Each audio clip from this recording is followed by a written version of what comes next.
Tens of thousands of football fans came to Highbury. Electrifying! Yes, guys, welcome back to the Cannon Podcast. Happy Tuesday. I hope you're doing very, very well. We are here back for the main podcast. I'm here with my boy, George V_AFC. Rohan is not with us. Rohan is away? Question mark. He said he was away. Didn't tell us where he was going. The international man of mystery. Where do you reckon Rohan has gone, George? I reckon it's something very close, not really away, but with domestic flights, within travel, where it's he's I'm gone to the off, Cotswolds but for a run. I don't know. It just strikes me as one of those I'm vacationing and I'd like to go somewhere, but really I'm just an hour up the road. Yeah, or he's just at home. He Rohan is that guy who at school was like, "How was your holidays?" It's like, "Yeah, good. What did you do?" Just was at home. Oh, cool. Yeah. And he can go abroad. He just doesn't want to. Welcome back to the Cannon Podcast. Hope you're all doing fantastically well. We are here, obviously, after the Wolves game. We will get into the Wolves game for sure. We're here after some Ben White news about his fitness. We are going to talk about the sleeve sponsors. We're going to talk about the title race, as always, and we're going to talk and get into your questions as well. But Georgie boy, how are you after the weekend? I wasn't on the instant reaction. Maybe this has coloured my experience of the Wolves game. I couldn't watch live the first 60 minutes. So I watched the final half an hour and then I went back and did a rewatch on it. And I think that slightly coloured my experience, possibly. But I want to start here. I've found it difficult, some of the doom, again, it's all those social media attacks, some of the doom around the Wolves game. It was really disappointing. We are going to get into the issues that we had. And also these issues are coming up to 2 or 3 games now where we can begin to be like, okay, there's something going on here. We need to fix this. But in the grand scheme of things, man, title winners win those games. If we'd drawn that game, everyone would say title winners win that game. We win that game and it's title winners don't play like that. What do you want? Almost like you're on the IR. You're never happy. You're never happy. Yeah, no, that was... So what do you want? That was the message of the IR, actually, because it was more about trying to control my emotion post-game and trying to say, but hold on, this entire idea about winning in the last minute, is what people define title winning by. And, I don't like the performance, but the result you can't argue with. And in fact, it's been quite consistent, and probably get into it in a later part of the pod. But we did highlight in the IR, we've equalized, and actually got those points. And is it PTSD from last season with how many draws we had? And understanding that, because shifting that into a draw to a win is the definition of what we needed to do to win the title this year. And also as quick as we did. Yes. And the response was immediate. And so, yeah, anyways, I didn't like how it happened, how we conceded. All of those frustrations were there and we tried to talk about it. But yeah, we did make the point, we maybe need to control how we feel, because at the end of the day, the result is something that I think a lot of title winners do. And, if you're being fair, everybody will have one of those games. And I think the through line it was a brown paper bag moment. Let's brown paper bag the performance, but move forward as far as kind of the result. And maybe if people don't get that right reference. I'm going to pretend I know what brown paper bag means. But I'm looking, sure. I'm looking through, the Newcastle game, we come from behind. Yep. We then win the Olympiacos game, we win the West Ham game, we win the Fulham game, we win the Atletico Madrid game, we win the Palace game, we win the Brighton game, we win the Burnley game, we win the Slavia Prague game. Yeah, we sound terrible. We do very late on draw the Sunderland game, but I will remind people we came from behind to do that. We then absolutely spank Spurs. We not come from behind, but we come from drawing against Bayern Munich 1-1 up to 3-1. We come from behind against Chelsea. We come from behind, unfortunately, to concede very, very late against Aston Villa. And we obviously have the game against Wolves. I didn't actually want to discuss this until later, but it's probably worth talking about this now. There was something that we we had a little discussion about, right? About there was something the Athletic put out. Let me just pull it up. My phrase was data backing up a hunch I've had. I'm such a nerd. Basically, it's how teams perform in different game states in the Premier League in 25-26. This was published by the Athletic on December the 13th. We have the best expected goal difference in terms of winning game states, and we also have the second best expected goal difference in terms of losing game states. The only people better than us in terms of coming from behind is Crystal Palace. We're going to talk in a second about us drawing, because that might be an issue. But in terms of coming from behind to win games or facing adversity this season in general, even our drawing one isn't that bad. It's like second or third in the league. I think this is the mark of champions. I found the narrative around it slightly bizarre. Yeah, I agree, and I think we have been talking about it, hoping that data would come and solve us out, and some random person. Like on Scouted, George and I have this thing on Scouted where this is the Scouted. What's the opposite of a curse?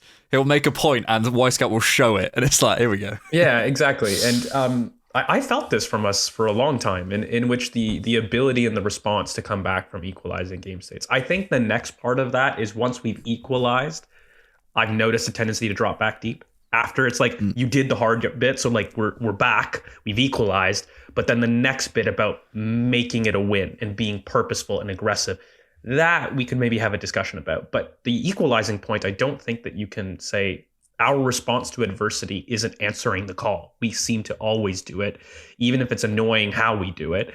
And it's difficult to put that in your mind when you are dealing with the injury situation that we are dealing with. And, it's frustrating because I'm sat here saying from a performance standpoint, I have a lot of issues with it.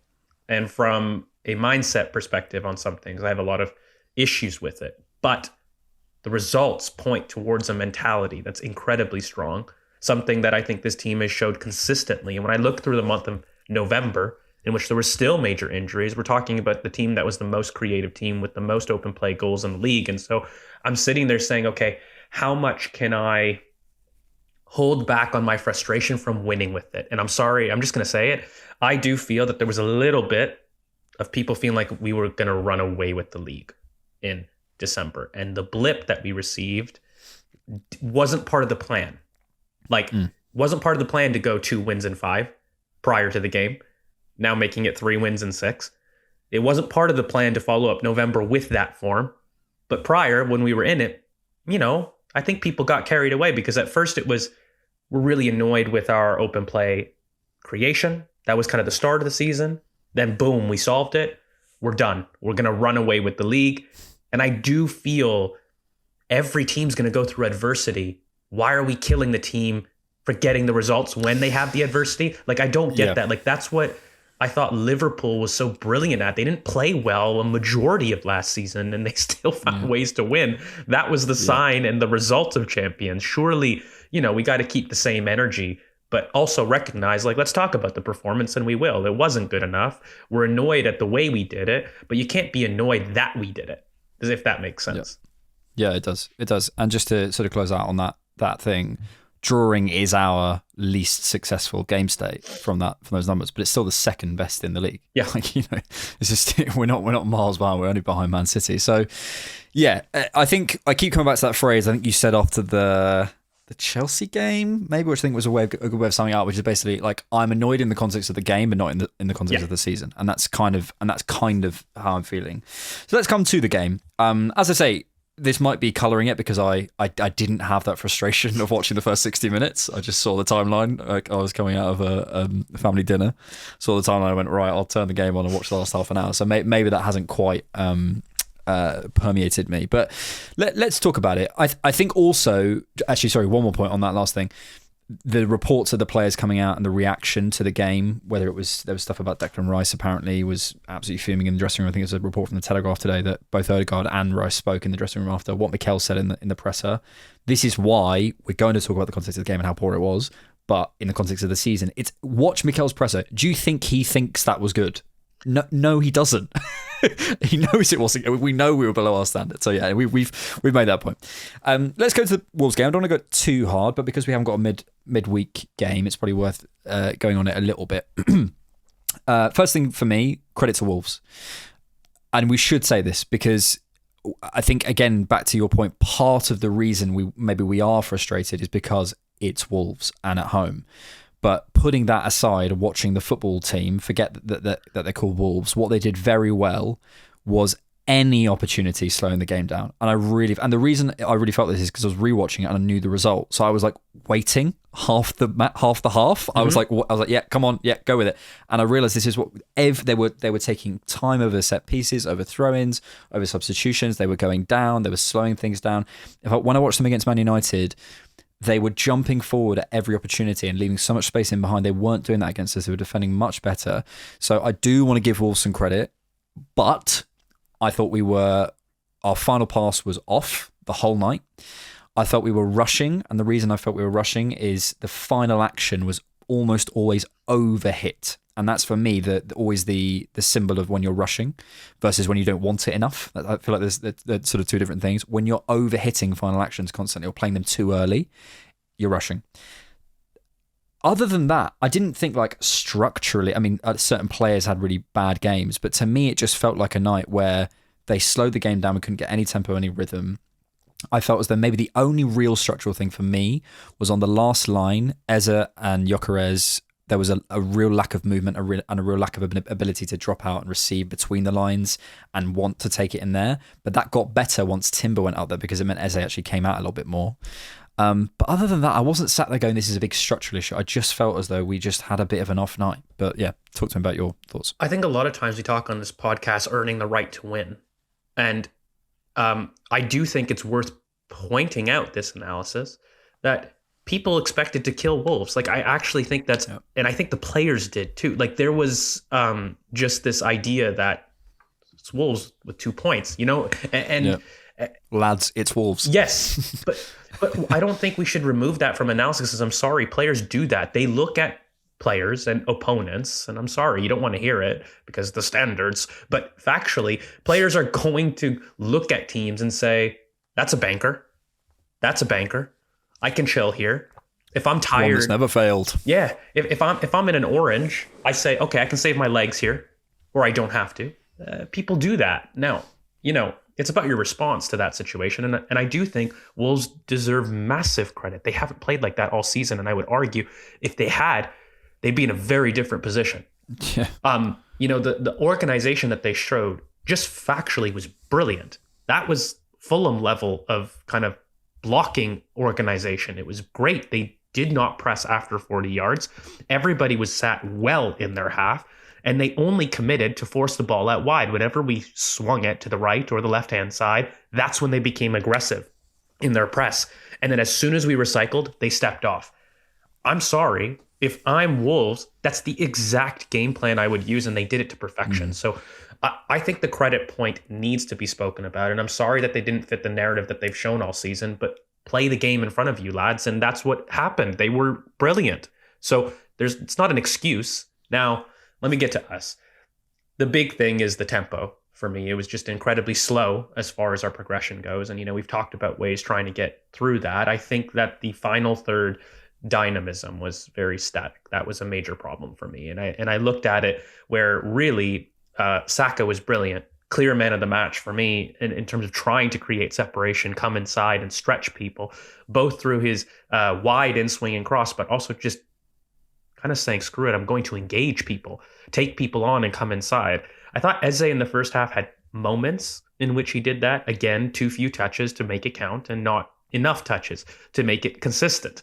But, you know, he was trying. And then when we made the switch and were forced into a change with Ben, I think Miles coming on actually had a very quietly good game as well in terms of trying to, again, create that tempo. But the thing is, when you're looking at a team that is so well organized in this low block, I've said this so many times, you need to either stretch the team horizontally to have the fullback come out and engage, or you need to stretch them vertically. And both ways are valid. Ideally, both at the same time to cause the max confusion. But we did neither in that first half. And, you know, when you're talking about having a striker come drop out of the block and trying to do that, you're creating distance vertically. You could also do it with a really effective channel runner that's attacking the back post and being a little bit more on his toes and not on his heels to push the line back in moments. Those are ways to do it as well. You also could have, a Madueke, for example, as an outlet, get Saka inside, but stretch them on the outside, having a little bit more 1v1 threat to do so. And I think Ben was providing a really good overlap in the minutes prior to injury about trying to do that. So there were moments and there was times that I felt like we were doing it. It just wasn't consistent enough. And I felt like Martinelli he followed up a really great performance with a tough day for me in certain moments. And the irony is, I said this on the IR, the one time he showed what I wanted him to show all match, he gets subbed. The minute before he gets subbed, receives it on the turn on the outside, beating Doherty, which I thought was a matchup we could have exploited far more, right? And he did the exact thing that I would have wanted him to do from day dot, in a sense. So if we did a little bit more of that, I think that you see this Wolves team completely pulled apart. But we didn't. And the point is why. And then when that tempo got really clogged up, we did sink back. Even when we were trying to change things in the second half, I felt like the collective line pushed deeper and deeper and deeper. And that's where I think a lot of the frustrations go, even if we've equalized through kind of a jammy equalizer. But it was due it. And, I just think the response after, the aggression to push and really stretch the block, wasn't a desire point. And I think that there's maybe a conversation we can have made as far as how to achieve that when you're forced into a line. What are the solutions to do it? And also maybe us being smarter in our predictions of this state. Like, I'm sorry, I looked at Wolves and I did say this, like, I was annoyed that I didn't see a Jesus because I thought they're going to go in their box. They're going to have no space behind them. Let's draw them out. And then later on, when the game gets stretched, that's when we can start to bring on the transition demons, the Gyökeres, the Madueke, to force their line back again. And I think being a bit more intentional about the game state of our opponent can be a fair criticism. And I've had it. But that was probably the frustration as a whole on the match. And then I'll be honest with you, when we concede from a pretty poor thing, you're thinking the worst. And then we're able to dig out a brilliant, brilliant piece of output there that, again, Saka bails us out of, who I thought was just brilliant on the day. Oh, goodness me. Another classic Saka in-swinger to the back post. I was meeting my girlfriend's godparents for the first time, and I said some choice words that I regret. And I'm glad I don't do watch-alongs. Look, to your point, I think specifically on the horizontal and vertical stretching, I think you're bang on. And I think a big thing for me is that there's this sort of service conversation happening about Gyökeres at the minute, and I don't want to get into that because we've discussed it plenty of times. But what I want to talk about in general is how there is this thing, and I've been guilty of it before, when you're trying to break down a low block, there is almost this expectation of, like, almost all the expectations on the players behind the ball. You guys behind the ball have to manage the tempo, you have to manage the quality of the pass, you have to play those balls in behind, you have to play them earlier, you have to, you're not moving it quick, whatever it is, and all the focus is on there. I've been watching Liverpool this week. So much of what they do and so much of when they're at their best is the players ahead of the ball creating opportunities. And that's, by the way, you can go too far with that. The reason Liverpool, if you watch Liverpool, there's a lot of attacks and lots of waves of attacks where the ball goes out of play, where it misses someone, where they're not quite in the right place at the right time. All those things. That's the other risk. But what you can't have, and what I do see a lot of the time, and this isn't just a Gyökeres thing, this is an Eze thing, this is a Calafiori thing at times. You can't just go and stand and occupy. That's not how it works. When you're breaking down a block, there has to be movement within the block and enough movement. And I think people sort of get used to Arsenal too much and don't go watch other teams and go, oh my God, we're so static. And when you really feel this is when you're watching the game end on. And I've watched it a number of times from the clock end and gone, good Lord, we're static across the last line. And that was happening last season. That's not a Gyökeres thing. So I don't want to go too far on that. When the block is broken, then it's on the players behind the ball to play that pass, because if you've got Hwang stepping out, then you need to play that ball inside. And then if you're ahead of the ball, you remain in your positions. But while we're trying to break a block down, this idea that, they're just occupying and we need to give them more service. No, they all need to move. But as I say, that was true all night. I want to come to a couple of sort of individual performances. You mentioned it there, Saka. what would we do without that boy, George? What would we do without him? He was superb. And I think the shame of this season is probably the GA thing is blinding a lot of people to... I don't think this is necessarily the best ever version of Saka, but it's like up there. This last sort of 5 games or so, he's showing a really, really, really good consistent level. I do think, unfortunately, for a player in his position and a player at Arsenal, we do need some GA. But talk to me about him because he was superb. His best 2 performances this season have had no GA and through no fault of his own, and it's a description of his season. Just incredibly complete performances. Fulham and this were his most complete performances this season, and he walks away with, come on, we all know that Saka got that goal in the corner. That all comes from it. It just doesn't because of the own goal. We all know that in-swinger. I don't want to... It's the quality of the It's the quality of it. Like, I don't want to degrade the header because it's brilliant. You got to do the movement, yada, yada. Okay, stop with the, I don't hate waffles, I like pancakes context. But that's Saka. Like, let's just say it is what it is. Like, that was him. Same thing against Fulham. If you watch that performance, dear God, the amount of stuff that he created, same kind of thing. I think that we are getting to a point in which we're looking at Saka, who has been the reason and our savior for absolutely everything, and the team getting better has meant we then say, whoa. Saka used to do 95% of our job, and now he's doing 70. Is that because he's declined physically? Is that because he's declined technically, mentally? Like, we start asking those questions, but then I just sit there and say, guys, isn't that what we wanted? We didn't want to be a one-man team. We wanted to get good enough that he had a supporting cast. He had somebody drawing people out, and I do think that has been the case. But mate, the one thing that I always lean back on, when we're in trouble, when we're seriously in trouble, give me the percentage of time Saka bails this Arsenal team out. And has that changed since that boy was 18? Nope.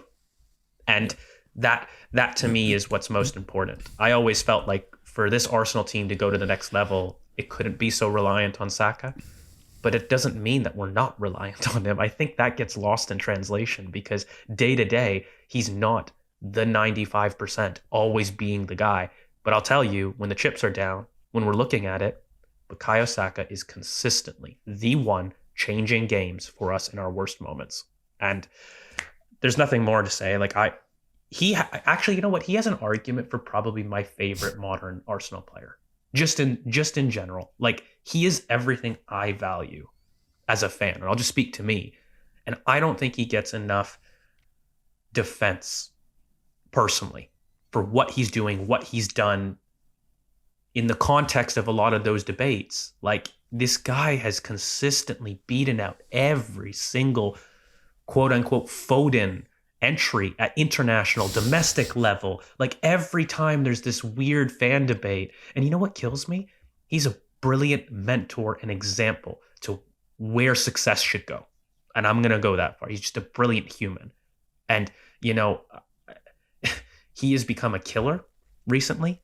I think he's become a lot more vocal, by the way, putting pressure on the referees. It's no longer this little kid on the block. He is a grizzled professional that knows what is at stake and delivers. And it's brilliant that he's one of ours. We're going to have crazy conversation. I already put a lot of praise on Saka in previous pods about arguing he's potentially our greatest ever Haaland graduate.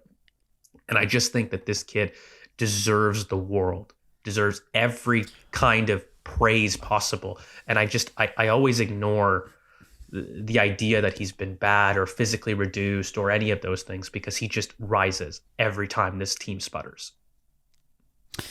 Man, I'd already say he's our best talent graduate ever. Yeah, I say it too.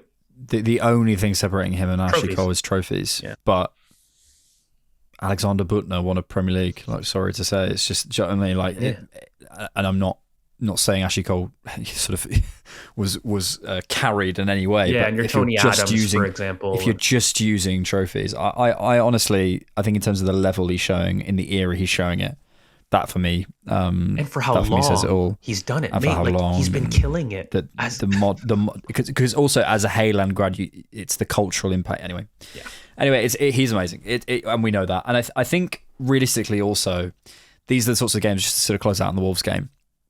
these are the sorts of games where no one's ever going to go back in 15 years if we win this league and go, do you remember that amazing Wolves performance? No, I mean, oh God, that was a horrible. But Saka, if you go back through those horrible games over the last sort of 5 seasons, Saka's almost never at fault. In fact, I might even say never.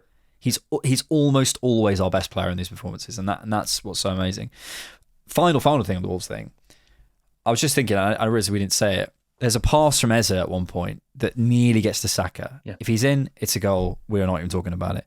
That Martinelli header at the back post, bro. Different level head loss. I was furious, and I had a whole debate with my mate Piers about this because he was like, no, it's not that bad. I was like, mate, you can't have that much time and orient your body like that. You can't. You just can't. I don't mind if you don't score, but if you don't hit the target from there. So there was and there was one that was like a pass from Zubimendi that I think could have got in. There was like loads of balls from from Saka into the box that Gyökeres doesn't quite get. Like, we could be having a whole different conversation, and this is always the difficulty with football. Is so much of it comes out of the analysis. It was just one of those days, and we've had a few of those days recently. But I'm pretty sure, especially after this week off, I'm going to transition to the sort of the fitness conversation now.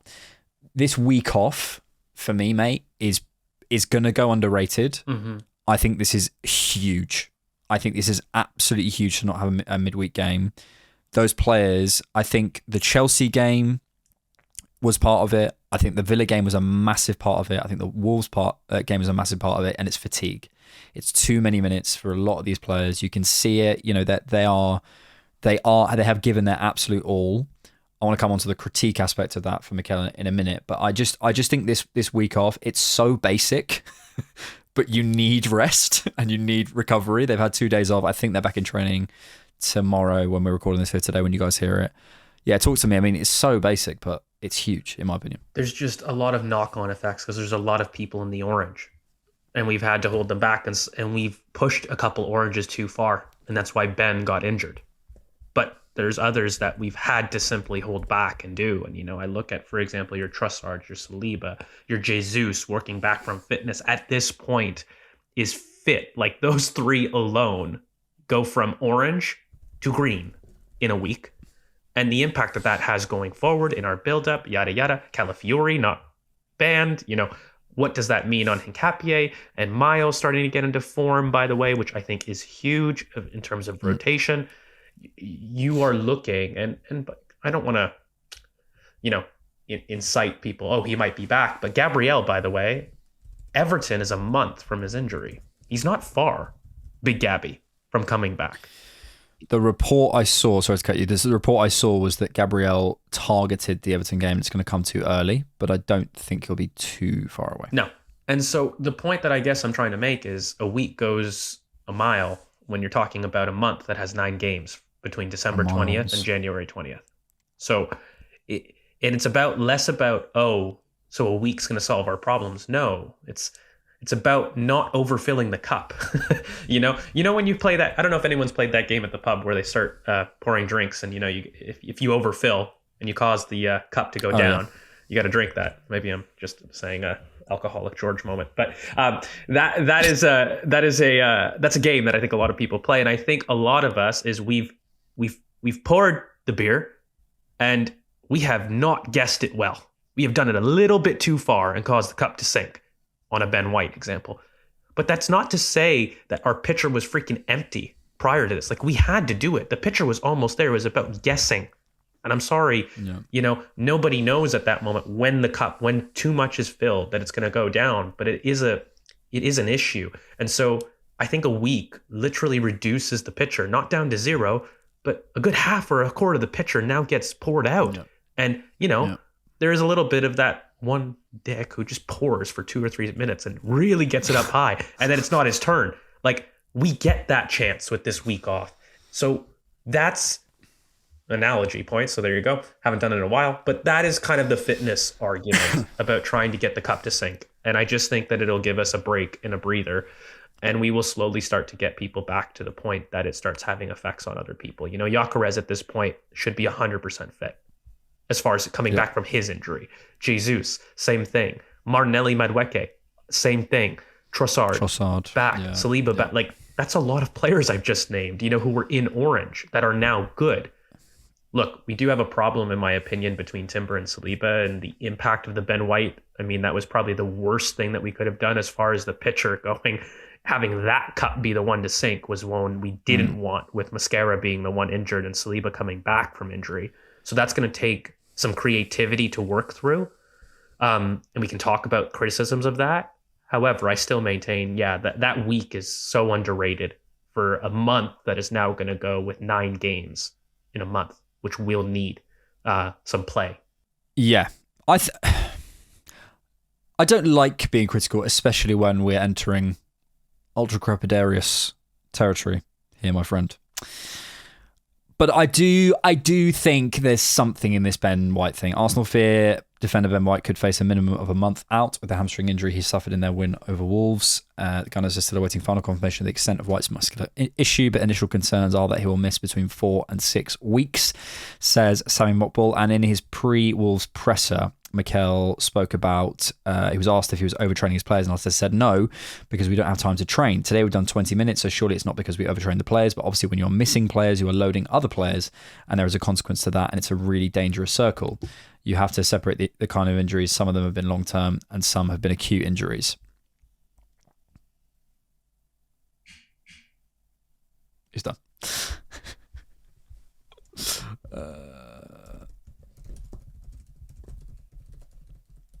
Let's just write this down. Hang on. So yeah, I don't want to get into that world of I'm kind of going like, oh, I know for sure. I don't know for sure. But I think when you're saying about the cycle of players, Ben White, we know about his issues in recent weeks, and he's played 3 90s in a row, especially against the Wolves. I do think there's scope when you have Timber available, when you have Saliba available, to play Miles at left back, even if it's not exactly tactically what you want. I think I'm a little bit like, that's frustrating, because that feels like a bit of an avoidable one, if there is going to be an avoidable one in the season, if we can kind of guess. Obviously, we don't know. But I also think we can keep saying we don't know, but we have to draw a line at some point and say, okay, build me a picture where you could probably go, all right, I might not have all the information, but I think that was probably a bad one. Is it when someone's historically had bad injury issues, you've got injuries in a certain position on the pitch, which is a defensive line, he's played 3 90s, and you have a player who needs to play because he hasn't played that much? I think 4 factors, you can begin to go, it's at least annoying, if not critique worthy of the manager. I don't know, when Ben White came off, there was, I think I tweeted something like, who do I need to sacrifice to, because I'll do anything.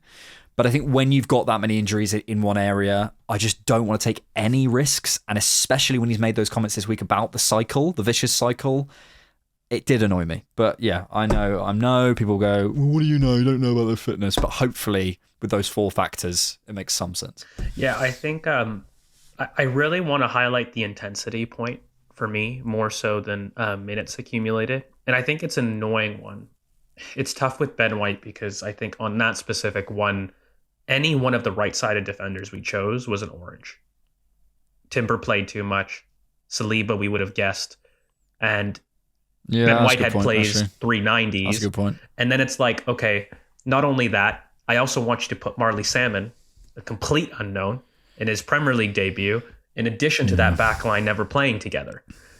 And I think management was put into a very uncomfortable position there. Look, I actually kind of tend to agree with you if I'm really being honest, but the intensity point that I kind of brought up last pod is something that I don't think we always strike the balance well from, and that relates to Ben White. So it's less about putting a player who's been injured a lot, but look at the load. It was in a week his intensity spiked after going months of this really low baseline, and it's understanding how many spikes are we introducing to people broadly. Because the point that Mikel makes about training and not training is a valid one. When you're playing this many games, you just factually don't have training sessions. They're recovery sessions. So they're more, you go here, I go there. They're not, a lot of times with drills. Like, in fact, as a coach, you just don't do that. So it's not necessarily training, but I do think we And we did this last year, by the way, where we didn't get this balance right, where we didn't recruit in the market because injuries forced our hand and we added load to Kai and Martinelli, and then shock horror, they got injured, you know? So I don't think that this club has been perfect in the decision making about who has intensity spikes. And I don't think that we're doing a good enough job balancing it because, you know, I look, again, I'm sorry, bring back the Wolves points so that we can make this relevant. I don't agree that Jesus wasn't the one to start after Gyökeres, who's had a difficult time but had lots of minutes. Again, a spike after coming back from injury is starting yet another game for it. Like, and not only that, but predicting what game state you're going to have. Wolves, they're probably going to be low block. Does it make sense to add the intensity spike with the pressing from Gyökeres on a team that's ultimately not going to have space in behind? I don't know. I honestly don't agree. I think it makes sense for Jesus, who's coming back. And even if he can only give you 45, 60 minutes, it's better to orange him than Gyökeres, who has had more of his orange. His cup is more full. So especially given your game state point earlier around where's the game likely to be more stretched is towards the end. Exactly. And so I think that's a much fairer criticism as far as the injury point goes. Like, we don't balance that well. We're not more targeted in terms of when we expose risk to players.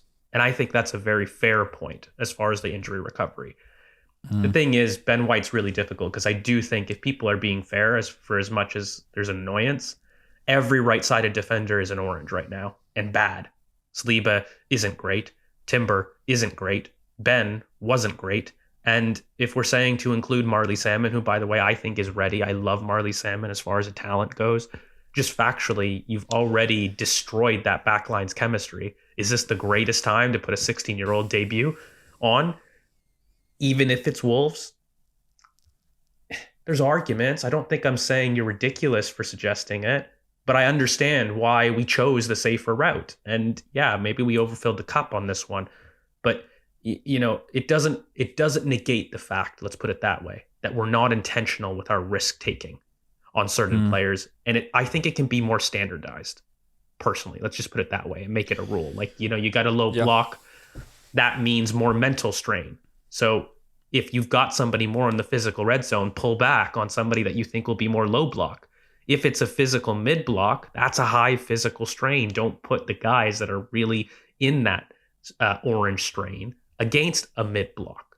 And I think it's very fair that if you made a guess and you make it wrong, no problem. But Wolves is one of the most guaranteed low block starting situations I could have predicted all season. There would not have been a team that I was more convinced would low block than Wolves all season. So that's just an example where, again, I don't agree with everything we've done medically. Like, I think the Gyökeres point was wrong, and I don't know, like, that misstep could be why he pulls up later in another game. Not being intentional with how much of the spike and when is a problem for me, because it's not minutes, it's the timing of those intensity spikes that tend to be correlated to injury, in my opinion. Yeah, I think that's really well argued. Maybe another one in that sort of camp would be Zubimendi as well, who again didn't get injured, but I think if he had, we would be having the exact same conversation, basically. Yeah.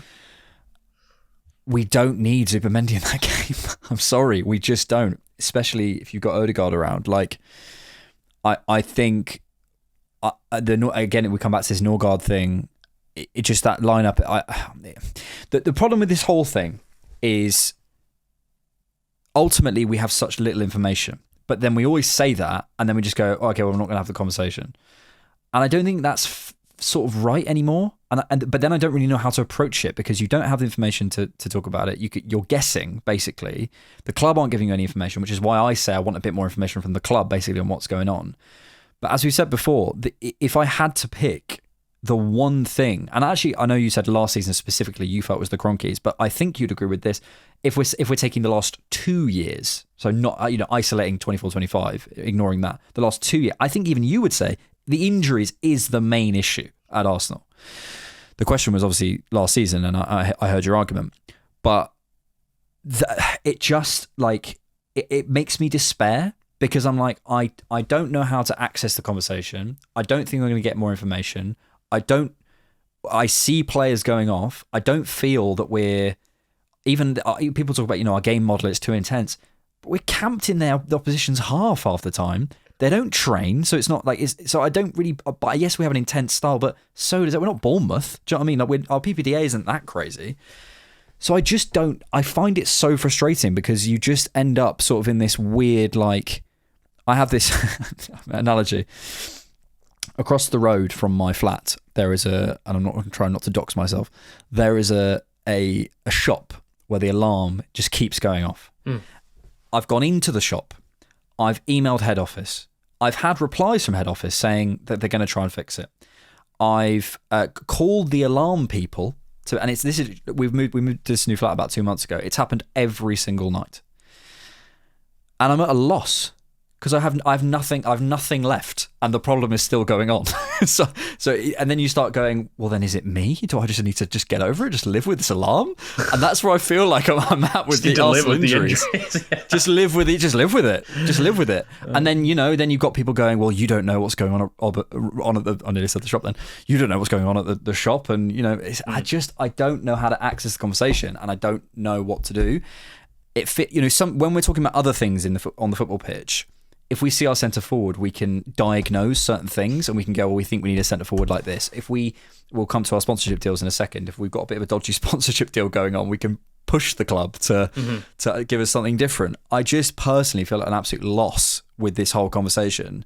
And it's the biggest issue at Arsenal. So I don't quite know. I just don't know how to analyse it, basically. My one sympathy point, and always with you, what I have felt is that Mikel has not been as transparent enough as he could. And he has chosen the idea of being purposely vague for a tactical advantage, and it's forcing fans to fill in the blanks. And whenever you do that as a manager, I think whenever you allow anybody else to control the narrative, you're in trouble. And Mikel is normally so good at that. It frustrates me that he chooses not to do it with injuries. Like even Saliba, for example. A couple days. It's been 2 weeks. Now, can I tell you what likely is happening? He's fine, and they didn't want to risk him. If he said that, job done, narrative controlled. What major tactical advantage have you given the opposition by saying, I want to hold him back because I'm sorry, I don't rate the current opposition? I think a lot of people... say I don't know. Or say I don't... Yeah, or say I don't know. But you chose to put that timeline out there. You put the timeline on it. So you now have lost control of the narrative. And it's not just that instance. I think he's done that with injuries a lot. And, even last year when he's clearly pissed off and exasperated, he said, well, ask the medical team. And he's like, we don't know. Yeah. And it's like, okay, now you're being emotional, Mikel. Like, you are so good at controlling the narrative on 90% of what this club deals with. I do think that we can do a better job with it. Yeah. And I just think that the solution point to all of this, again, I don't know. I think the intensity point is really the problem. Because a lot of times when we look at it from a sports medical perspective, it's very rare that athletes are, quote unquote, overloaded. Like, they're elite, they're built and primed for it. But the problem is the recovery timelines. Those are very specific and they're individual. How quickly a muscle recovers is completely different on every other person. So it's incredibly complex and yada yada, whatever. The point is though, how often are you stressing a muscle? Not is it stressed too much? It's, are you stressing it more than it can in that moment? And that's really the point that even Mikel gets at when it's Traore versus ESR. That's really, by the way, what he gets at when he says, we haven't trained yet, we need to see if they can recover. Well, he's trying to expose them to an intensity spike, and are they feeling it or not? But regardless, I think it is fair to say your transparency on the conversation needs to improve. Your intent about what kind of risk you expose someone to can be a bit more methodical and at least trying something. Because when you say pattern and you do the same thing, people get annoyed.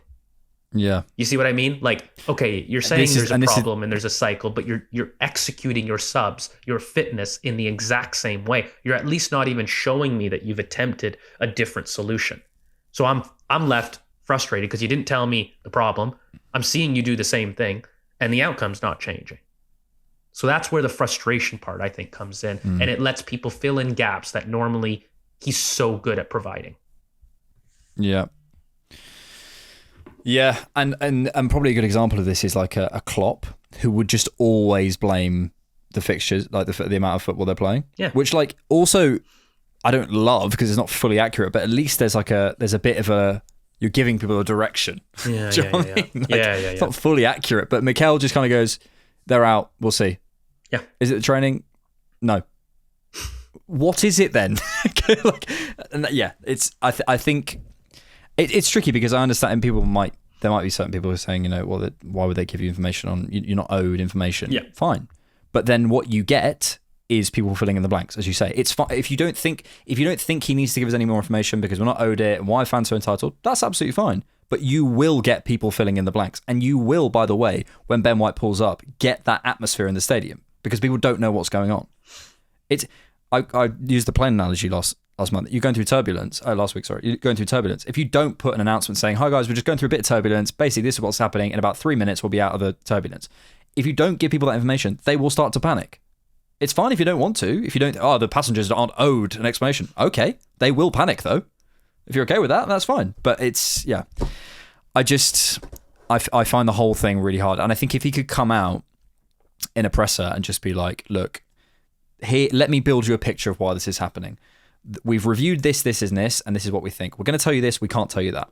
We've done but I assure you this is happening," sorts of thing. He's vaguely mentioned this review in the summer. I like, I'm not suggesting the Cronkies need to give out a statement here, but on any other issue affecting the club this much, there would be more communication, is basically the point. Anyway.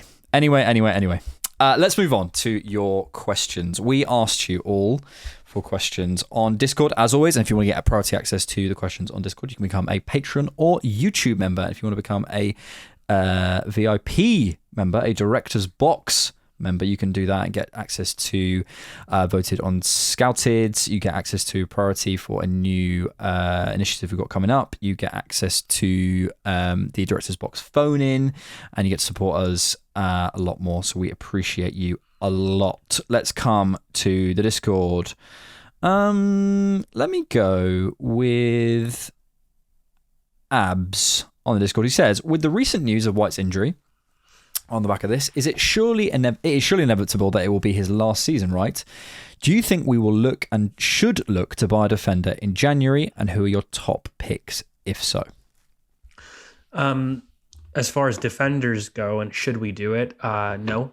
I just simply don't think that we need to go and get another defender because you don't plan to have this many injuries in the same position, logically. And I worry that doing that, we have, correct me if I'm wrong, do we not have 8 or 9 confirmed senior defenders at this point for 4 positions? We certainly have 8, and then we also have, technically, Marino, Rice, and Norgard, who I think could, in an emergency situation, play in there. So if I was just logically building a squad, you're not going to have 9 to 10 players. Is not and logical. Salmon as well, obviously. Yeah, like your 9 and 10th option in defender should be utility, emergency cover, and academy. Is just how you should build a squad. So no, I don't think we need another one. It's unfortunate. What I do think is we can have questions about Norgard's usage and criticism of that. Absolutely is something that's on the table. But I think that we recruit elsewhere, and I've also brought this point kind of on X. In my opinion, one of the biggest things is this league is moving towards a greater sprint volume, people going longer earlier to go over the tops of presses, and people shifting the battlegrounds over the midfield and not through it. Has been a trend that the Premier League has seen quite a bit of.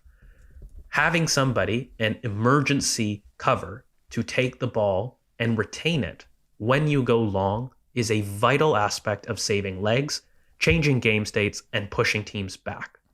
That is a far bigger qualitative advantage than having a 9th, 10th choice defender that when people are back fit, which will happen, I know we're afraid it will never happen, but it will happen, you are left with redundant space, clogging of the wage bill, and issues as far as trying to figure out what that looks like in the totality of a season.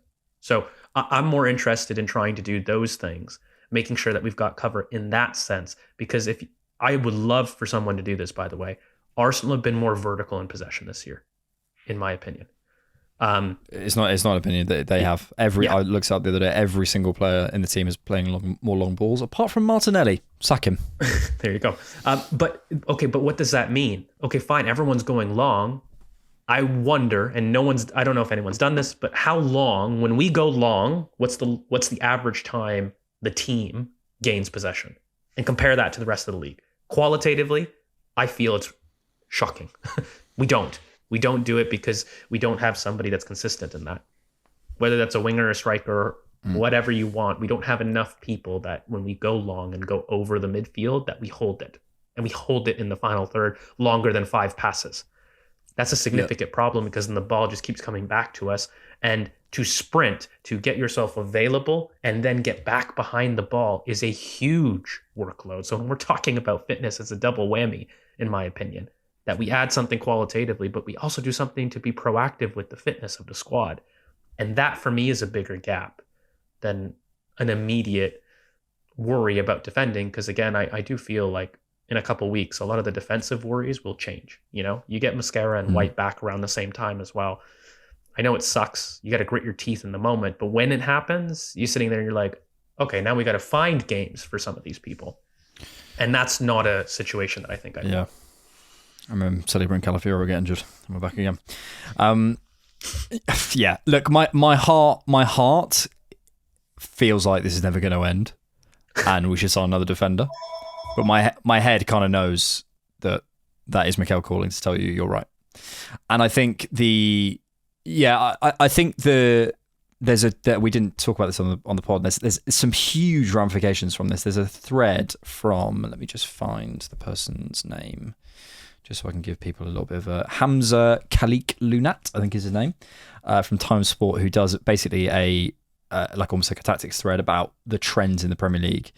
And there's a big shift. There's a big shift happening at the minute in terms of what teams are doing, as you were kind of alluding to going along. And the most sensible thing to do, in my opinion, if we're going to make a January signing, it's a midfield signing, and it's legs. It's legs in the midfield. Someone who can make up those distances, who can take a little bit of stress off Declan Rice and Zubimendi and stuff. Because that is really where I feel we are underloaded. So if we're going to make a January signing, that's where I'd look. I find the defensive situation really upsetting, to be honest, and I think we are in a cycle. I don't want to rehash the whole thing, but you do have to draw a line. You have to draw a line. You can't sign. Let's say we signed, I don't know, Jeremy Jacquet. Let's say we would have for the right central centre back position. And Jacquet it has right back versatility, right? He does. For the right centre back position, we would have Jacquet, Saliba, Mosquera, White, Timber, and Norgard. Like, it's just and technically Declan Rice and Marley Salmon. That's 8 options. Yeah. All of which, by the way, are pretty good ones. The left side, and we could go through. Like, you have to draw a line at some point. And for me, it's about fixing this cycle that we're in the conversation we just had, far more than just getting another signing in. Because if you have the same issues of whether it's you believe it's what George is saying about spikes, or you think it's, I don't know, the gremlins on the field, a voodoo under the Emirates, whatever you think, if you don't fix that, the issue, it doesn't matter how many defenders you have, you'll just still have it. So yeah, for me, it's the midfield. Let's do this one on Discord from Pally. Why does it feel like Arsenal need to work twice as hard to generate half as many chances? Chances often feel like half chances rather than getting players clear on goal. Watching other teams feels like they're consistently quicker in the final third and generate better chances. Is it a lack of risk taking from players / undercoaching or overcoaching from Arteta in the final third? So here's what my sympathy is and here's what my sympathy isn't. I think if you look at, I'm just going to go on up to analyst while I'm speaking just to check that I'm right, but this season is better in terms of like the actual creation of chances consistently. Our expected goal difference, you could say it's from set pieces potentially, but we've had that discussion many, many times. Where are we? Yeah, so we're third for overall XG, just behind Man United and not that far behind Man City, and consider who they've got in their attack. We're ahead of Chelsea, we're ahead of Liverpool. Like I don't think chance creation I don't have a sympathy for that argument personally. as a whole, personally, no. What I do have a bit of a sympathy for is the variety of chances. I think I saw a TikTok earlier and it was actually making a good point. It was trying to defend Gyökeres actually, and he was sort of talking about the situations he's in. I do think there's a variety to our chance creation in terms of we are consistently trying to work it to the wide areas and cut it back. We're not necessarily cutting it back early enough. I do think there's times where we've overcrowded the box. I do think there's times where we could shoot more from distance. I do think there's times we could play it in behind earlier. I think there is a variety, especially when we're camped against low blocks, to our chance creation that, while obviously consistent in getting us work, I think sometimes can be worked out a little bit. So that's probably where my sympathy would lie with that. I think last year when people were critiquing the chance creation, it came off the back of being something like 17th in the league for open play XG. It was really bad last year. So to go from that to third, I have a lot less sympathy. And, in the last month when we got our attackers back first in the league by a huge margin. So I think a little bit of the chance creation part is there. I share a lot of your pros. I mean, I've really been insistent on us playing the pass earlier into space. I think is something that we can do a bit more. We talked a little bit on this pod about how we can stretch teams both vertically and horizontally, but be more purposeful with it, because we do it. It's just when we do a certain mode of chance creation, it's not always the correct thing. Like, I would want to shift things a certain way. So like, you talk about movement and being a little bit static when we're facing a low block situation. Like, let's move a bit more. You know what I mean? It's not that we don't move. We are a team that moves quite a bit.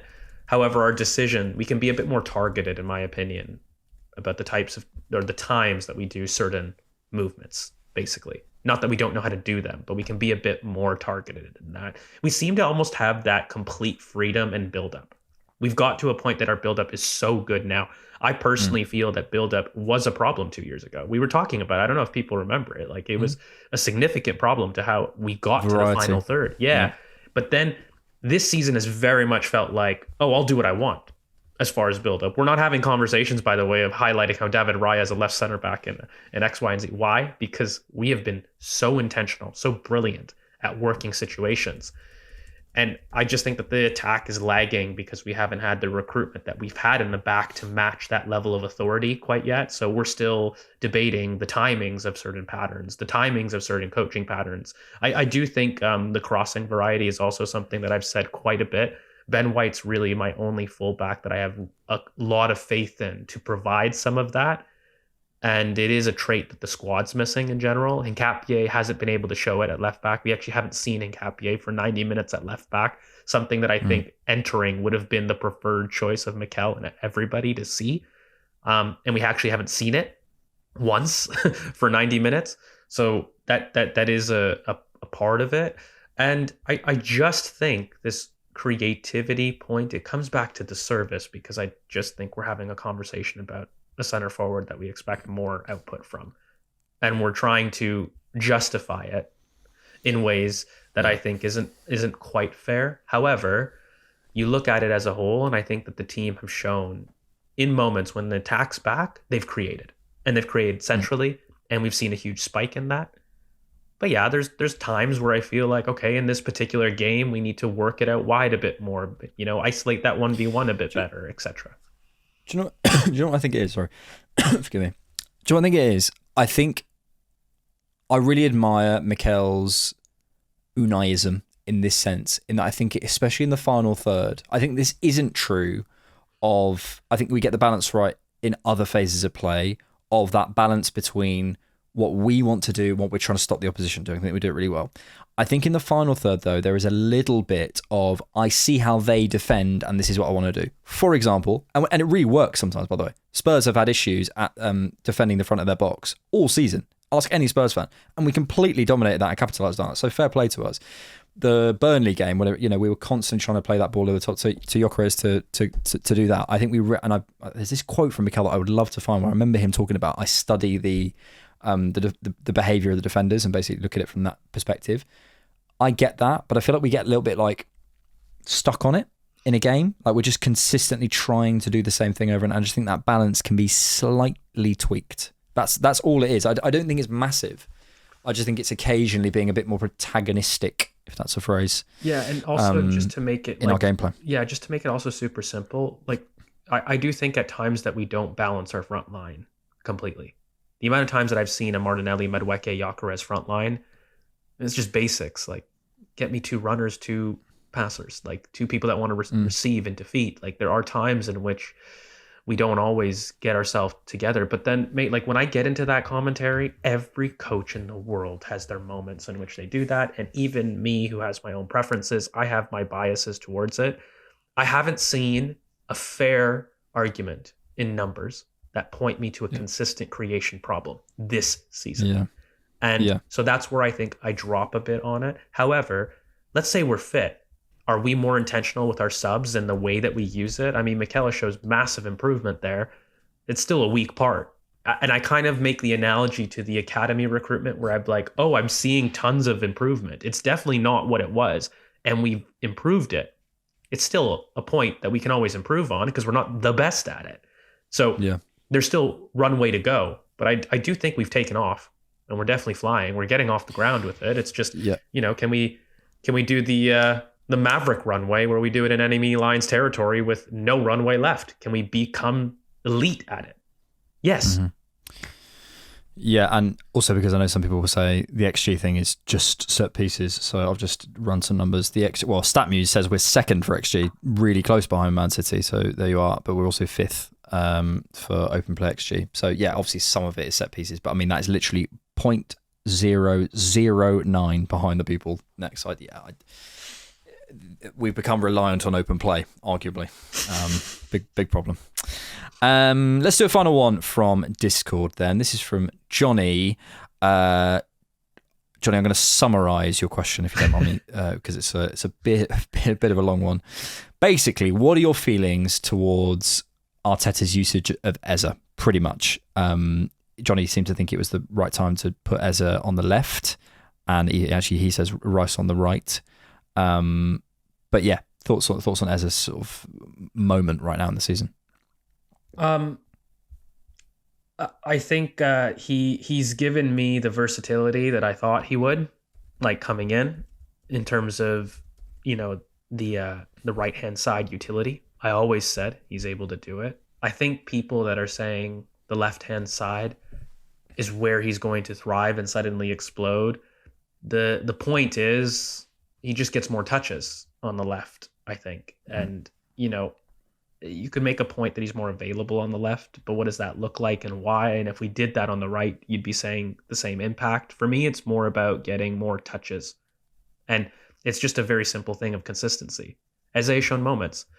And, I think people want 90 minutes of you changing games, right? And taking those moments and adding 2 or 3 to make the point that you have been influential across 90 minutes and not in intervals. And, it's also something that he struggled with, and I kept saying this in the summer, his entire career. Eze has not been a consistent 90-minute player in the beginning parts of seasons. Like he has truly struggled every year to do that. And he does improve later in the second half, and he is working to adapt, and he is working to all those things. But it's kind of strange where like I agree with the criticism, but I was like, I knew that was the type of player he was getting in. Like I know he starts season slow traditionally, even in his perfect role and in his perfect team. At this point last season, Eze had 2 goals and assists, mate, in Crystal Palace.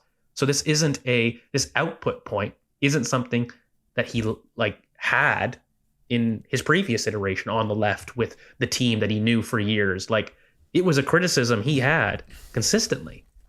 So I balance that, and I do think that we can do more things for him about getting him on the ball. Like I want you to have more touches, because when you have touches, you're influential. And I just believe that.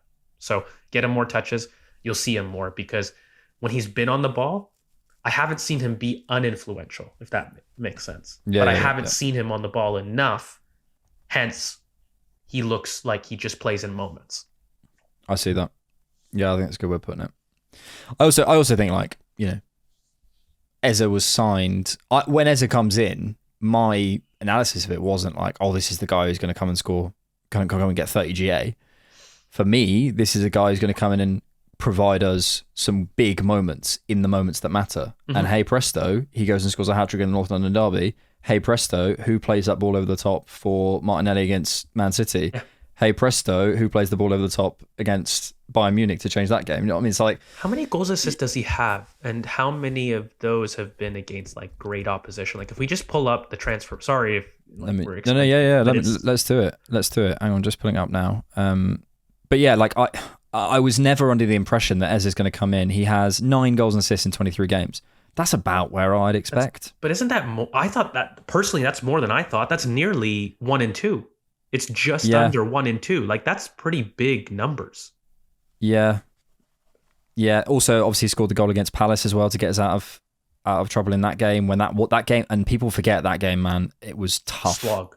Yeah. It was a slog, and that was the moment that because that's definitely a 0-0 last season. So for me, Eze is at par with what I expected. Yeah. I think if he hadn't had the Spurs moment, you'd be looking at like, okay, can you give me a bit more? But also, if I'm going through the positions, okay. So this is from he played against for Chelsea. Not for Chelsea, against Chelsea for Crystal Palace in the first game of the season. He wasn't in the squad for the Leeds game. Liverpool, he played left wing. Then he played right 8. Then he played right 8 for a period up until Burnley. Then he played left wing against Brentford. And he played left wing against Aston Villa. Then he's gone back into the right 8, obviously against Wolves. Like, there's a lot of chopping and changing in there. And I think most of your front line injured in November. Yeah, he played left wing in the 4th round against Brighton. Yeah, I look. I think Transfermarkt's got a few of those wrong, but. Point being that we know he's had a lot of chopping and changing, and a lot of front lines that have changed, and Calafiori's and Miles's and Rice's and Zubimendi. You know, there's a lot of new connections. For me, I don't know. I think we're trying to find not one person to blame. I'm not saying that's what the comment is saying. But yeah. We're trying to find reasons for that Wolves game going the way it did, and that's not the one for me. Yeah. Can I ask you? Okay, so build it out. Like just. You have a 65 million pound player, or 70 million, I forget the exact. I believe Eze was 65, right? Or something like that, yeah. Something like that. Okay. What does that forward have to do? Remove the name Eze for him to be a successful signing in a team. Would you say the scoring rate has to be 1 and 2, has to have provided big moments for the team, and has to have been a mainstay availability wise? Is that like a fair critique for it, or do people expect him to be best in the Premier League? Like when you're building, I guess, the metric for 65 million pound player, what does that have to be successful? I was talking about this the other day, and it was actually about Gyökeres, and it was about expectations.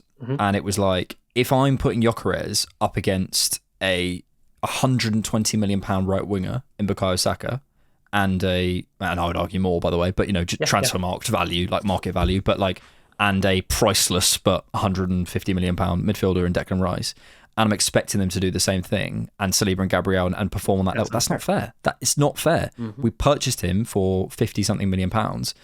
I think he's performing at about 30 million pound value about right now, and I think we can get him back up to about 50 million pounds. But that's what I think he's worth, so that's okay.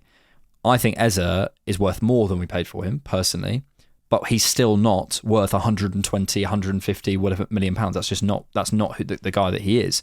So to come up with 9 GA, basically be in the team as much as he has been, rotating in and out. People are going to say 60 million pounds.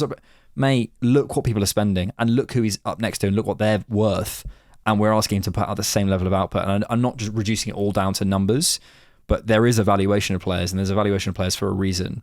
To answer the question specifically, I would say, 23 games, whatever it is for us, and 9 GA, that's about right for me, for an attacker of that price. If I'm looking at Haaland is a goal a game. That's what he's doing. And Erling Haaland is worth 200 million pounds. Yeah. I don't think that's unfair to say. So if I'm asking for a 60 million pound attacker, that's what I'm expecting, just from a pure market value perspective. So I think again, we were all waiting for that player to rocket us and be Erling Haaland. There's only so many Erling Haalands. I think Isak could have been that player for us if that deal had happened. But here we are. Yeah. It's a tough one because I just think people want ultimately a rival towards the Saka level impact on the team. Yeah, exactly. Right. And I think he's providing very fair output. And I do think that we look at him, again, I hate to do this. Let's have this conversation in March or in April. And I'm guaranteeing you there's a post-February Eze. I'm just going to bite my tongue. I'm going to say it. You can bookmark, in my opinion, Eze's career. And it always happens that he starts slow. I will make this claim. I believe that people will see a much more dominant, ball-dominant Eze, more impactful Eze in the second half of the season. And I think he will end on 20 goals and assists or more this season. And I think that will be a crazy successful season for your first year. Yep. That's kind of where I stand on it. Go up another level. Let's come on to YouTube, where we are asking questions of you guys. So if you want to go on the community page, you can always comment on those. 3 questions basically about Martin Odegaard and should we take the captaincy off him. I didn't realize it was such a big thing. We have actually answered this in a new series coming on Thursday. So we and George and I specifically. So we've got like more prolonged thoughts. So we'll leave that for now. Lots of questions, George. One from Shion Side, one from Whole Milk, one from Super Hot, one from Mojman, all asking about Manchester City. I watched their game against Crystal Palace yesterday. They had 4 touches in the box in the first half, which is the 4th least Pep's ever had in the Premier League. 3rd least was us, by the way, in a game under Pep in the Premier League. But they have Erling Haaland. My worry about Man City, I watched them. They're giving up so many chances, by the way. So many. Go watch that game. That Yeremy Pino should absolutely bury that chance. Nico Gonzalez isn't Rodri, obviously, and can't track the same types of runners. But even with Rodri in there, they've had issues tracking runners from deep.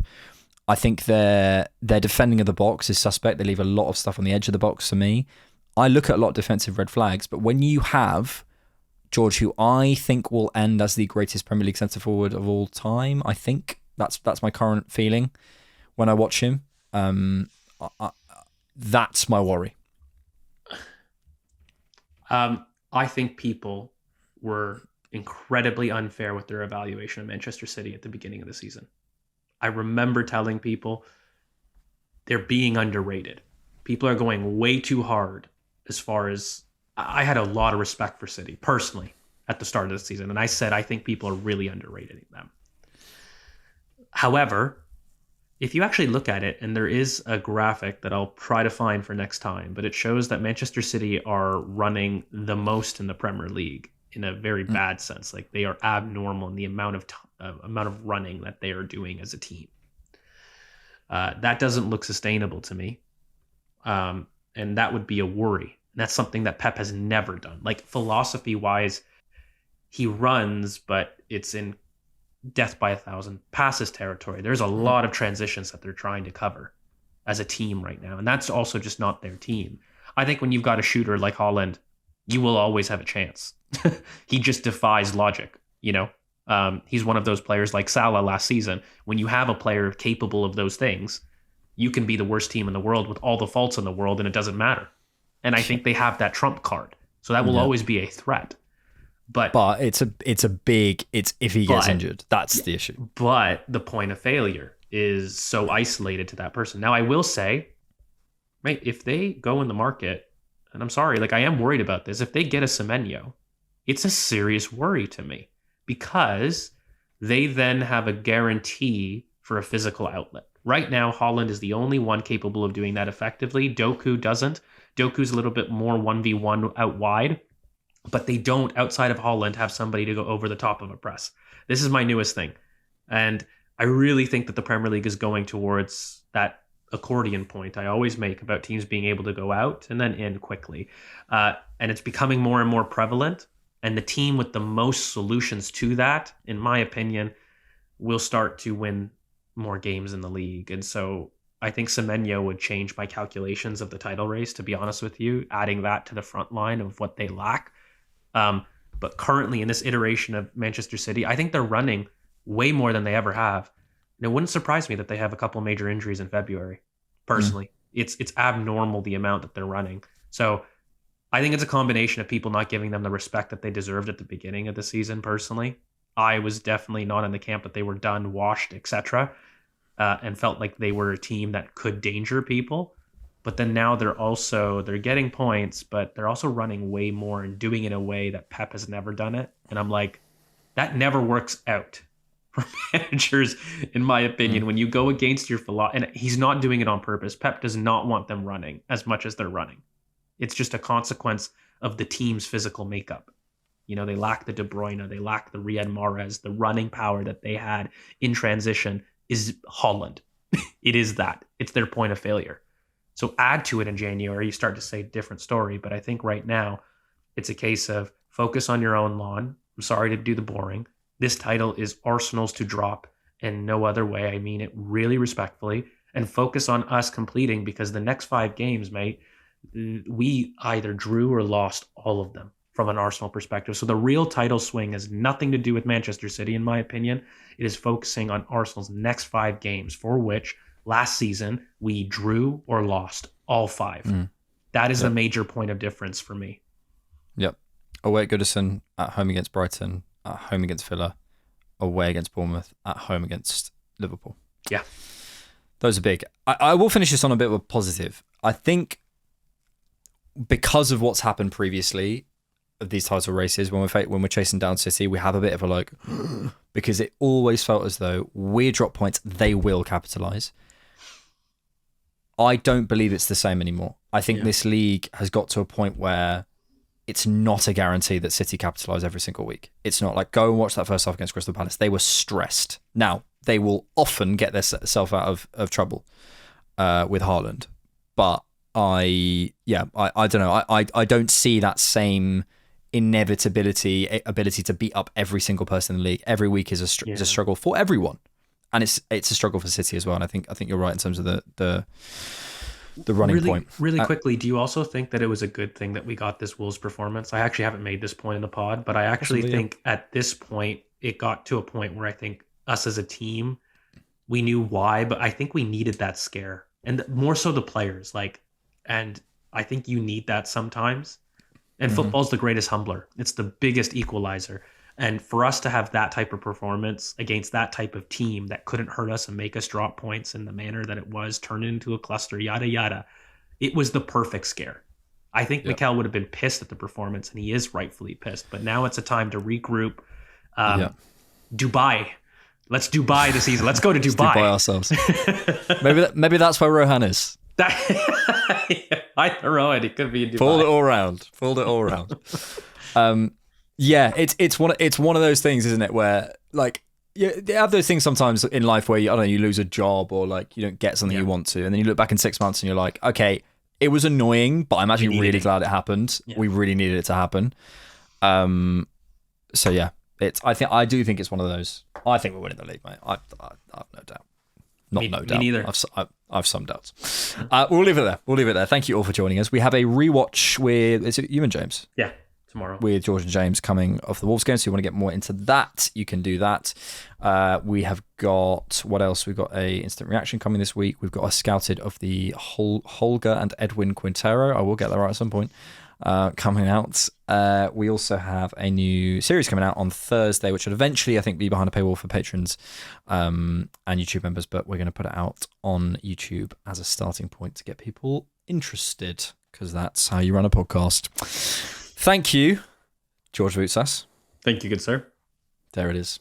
Thank you so much for watching. Really appreciate you guys for listening and watching.